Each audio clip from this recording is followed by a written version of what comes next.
Hello, welcome to Simple Answers. I'm your host Jason, and in this video I'll be showing you how to type bold text on your Instagram story.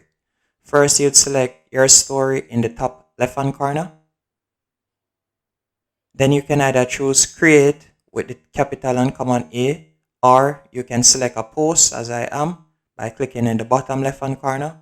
Then you can select a video or a pic that you'd like to upload.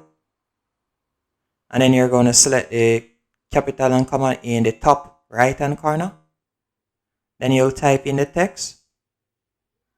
Then right above the keyboard, your phone keyboard, you will see different fonts. You can choose from any one of those. For instance, this one, if you'd like this one. And then if you'd like the text to be bigger, you can simply rest both thumbs right beside the text and then pull it. Just tap on the text, then just pull the text to the size you want, and then you can use one thumb to drag the text to whichever position of the video or pic you would like. And then you can get it even wider by using both thumbs to pull it.